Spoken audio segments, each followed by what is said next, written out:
Right, so I'm making stuff with a mould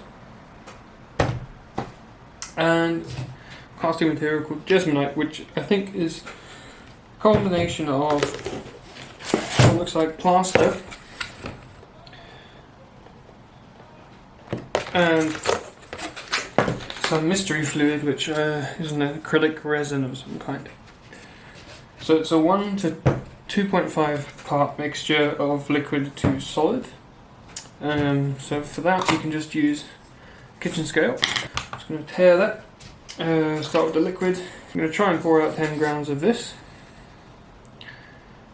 Carefully. Yeah. So you're going to see me dump it in.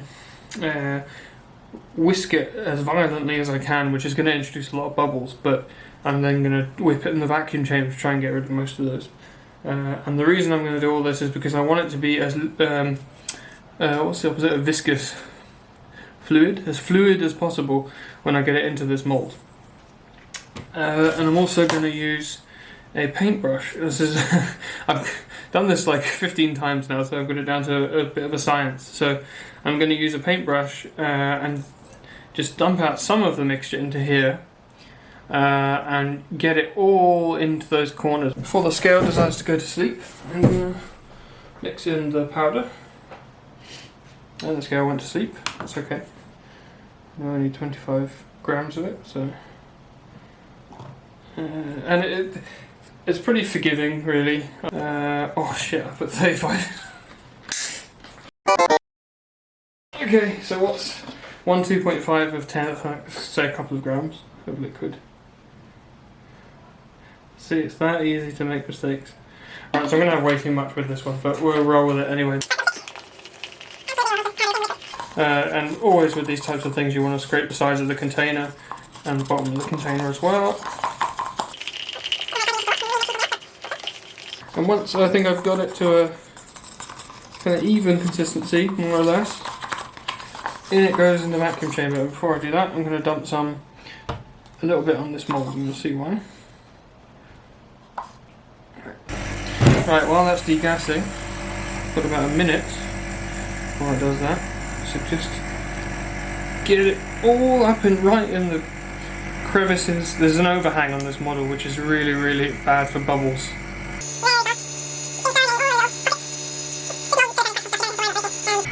Within reason. Right. Vacuum's full.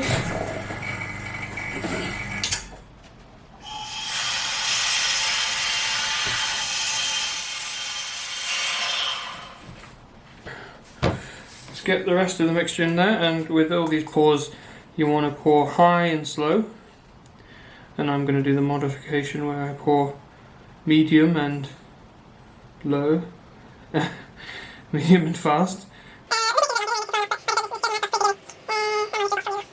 Right, there we go. That's a bit more. There we go. Okay. Right, now I need to be fast. So if you want to, just a DIY tip, if you want to vibrate something, you can just get a drill and chuck up an asymmetric load in it, and make sure it's not going to go flying, but the point is, if it's asymmetric, it'll vibrate, so.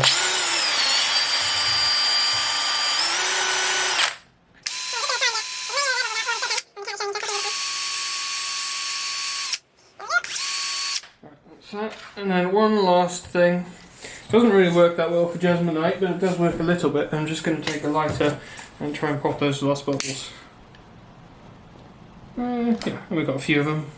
But now it forms a skin so quickly due to the heat. It just kind of, it's not the most. It doesn't work as well as it would with like a resin or something. I'm going to try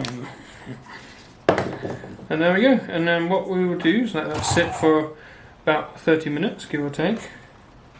And try and level it off as well. Oh yeah, when you want to level stuff, you should, of course, use a flat board, because otherwise the mould will just deform. Something like this. There we go.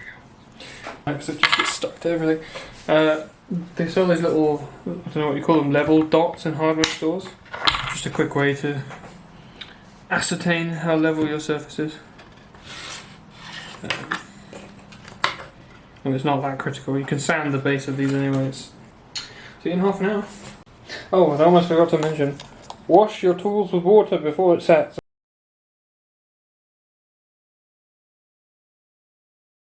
So in the event that you don't have a vacuum chamber, it's still possible to mix these. So to do that, I'm just going to mix the liquid and the solid. I'm going to prepare them separately first.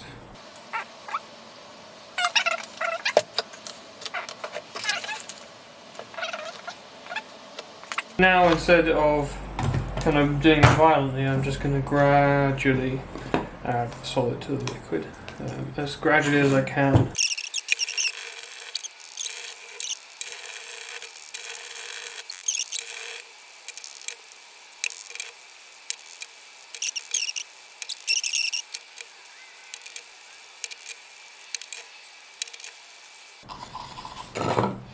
Right, so it's mixed, and here I'm going to use the standard brushing technique. I'm also going to take a toothpick to get it down into those crevices.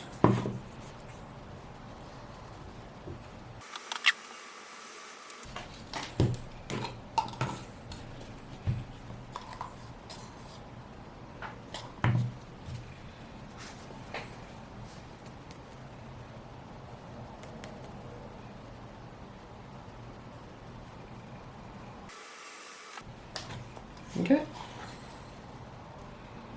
And trying to pour as high as I can.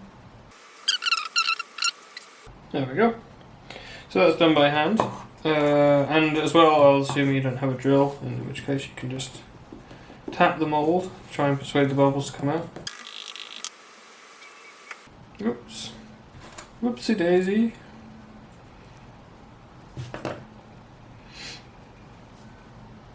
Okay, and if you don't have a lighter, you can probably just blow on it to get the bubbles off.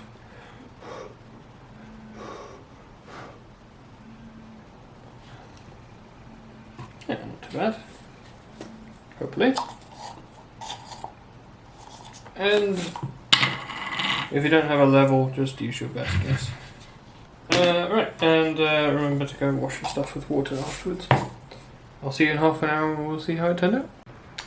And it's actually the next day, but this is what the non-vacuum chamber one looks like, so not too bad. One bubble, and the tip of this, and the tip of this leaf here. But on the whole, yeah, pretty good. You got in the details. Got missed the tip of this leaf as well. Come on, focus. But you know, I'm happy with it. I can fix it. If I wasn't such a lazy bastard, I'd probably do them all like that. But I'd prefer to just make my life easy with the vacuum chamber. Here's just another random one I picked out of the pile. As you can see, we've got a bit of a defect here I'll have to fix. So yeah, no better or worse, I would say. Just pick another one at random. Yeah, there's another one. You get the idea. So that's what they look like. What do you think, Mr. Puss? I think they're going to turn out really good. You think so? He's the strong, silent type. Aren't you, Mr. Puss?